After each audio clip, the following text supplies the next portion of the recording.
This is the first and ultimate YouTube guide for anyone who dreams of flying a real fighter jet. Whether you're a beginner in DCS or a pilot with real-world experience, stay till the end. Because this video isn't just about switches, it's about how a fighter pilot thinks inside the cockpit. This video marks the beginning of the pre-solo phase in my fighter pilot conversion tutorial series. Everything I share here comes from real experience. Lessons earned the hard way through years of training and flying. So don't skip around. Even if you've been flying for years, there's something valuable here that can make your virtual flying more real than ever. All right, let's dive in. We've already completed the after-start checks, and this is the cockpit of the MiG-21. It's divided into three main sections: the left console, the front console, and the right console. Let's start from the left and move clockwise. This is the RSBN control box, used for navigation. I'll explain it in more detail when we move into instrument and navigation training. Next, the flap control box. There are three buttons. This one is for the landing flap configuration, this one for the takeoff flap position, and this one for flaps up. This is your throttle, the power lever of the aircraft. You'll find different positions here: shutdown, idle, rated power, max power, minimum afterburner, and full afterburner. In the real aircraft, to enter the afterburner range, you must unlock the AB detent first. Only then can you move the throttle forward into afterburner. Here's the pilot oxygen pressure gauge. It shows the available oxygen pressure in the pilot's bottle.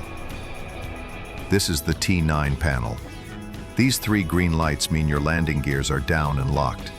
When the gears are retracted, they show red. If the gears are down but not locked, you won't see green. So always confirm the green lights before landing. We call this checking for 4 greens, meaning all systems are safe for landing.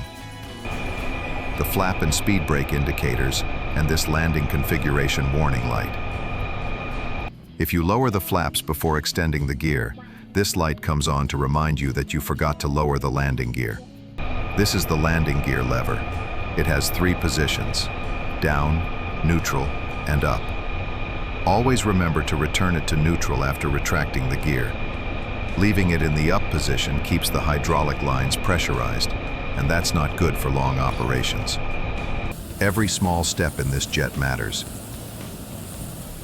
One wrong habit here can become a dangerous reflex later, so build discipline from the very beginning. Now, moving to the front console, this is the radar altimeter.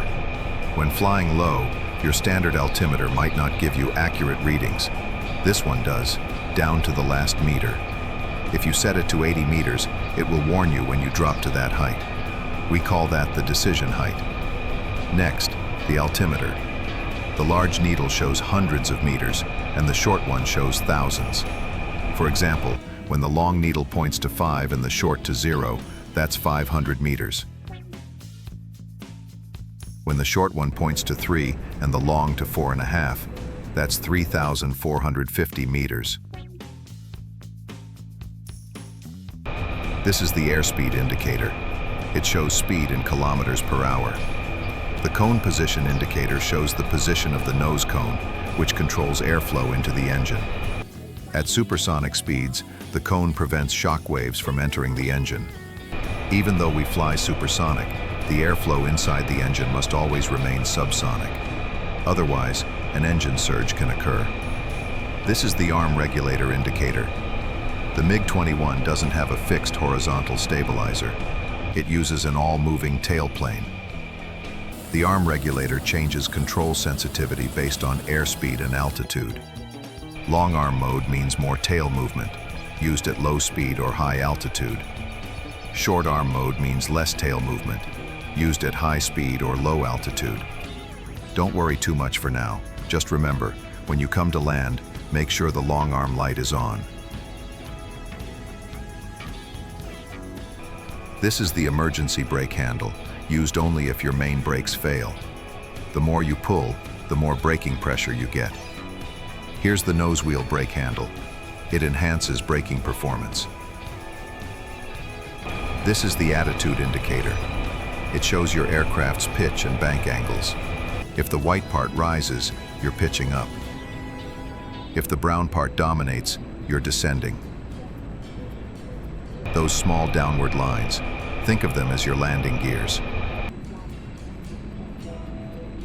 By using them, you can identify if you're upright or inverted. If you ever get disoriented in clouds, trust your instruments, not your senses. I still remember the first time I flew into cloud and completely lost my sense of direction. The only thing that saved me was this instrument. So from today, train yourself to trust what you see here, not what your body tells you. This is the integrated compass. It shows your current heading and the direction to the airfield you've tuned. The VVI, vertical velocity indicator, shows whether you're climbing or descending. You'll often hear me say things like, check VVI 0. This is the Mach meter and true airspeed indicator. True airspeed is useful for navigation sorties since we use it for calculations.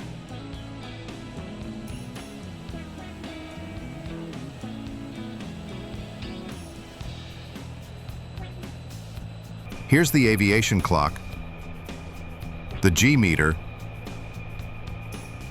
and the angle of attack indicator. The yellow zone shows buffeting. The red zone shows the critical angle of attack. This is the RSBN distance indicator. It shows your distance to the selected runway beacon. The RPM gauge shows engine power output as a percentage. The EGT, or exhaust gas temperature, should stay below 800 degrees at full power. Next is the hydraulic pressure gauge. It should read around 210 plus or minus 10. That's a critical metric to monitor. This is the fuel gauge. Before engine startup, always check your available fuel quantity. Next, we have the pneumatic pressure gauge.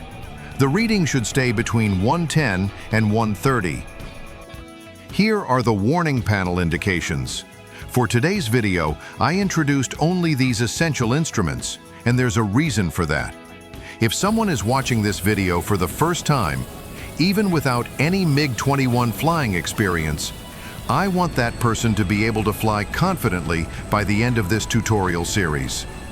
I hope everyone who gained some knowledge today will start taxiing from next day onward. That wraps up today's session. If you haven't subscribed yet, don't forget to do so, and share this video with your fighter pilot community. If you need to clarify anything, just leave a comment below.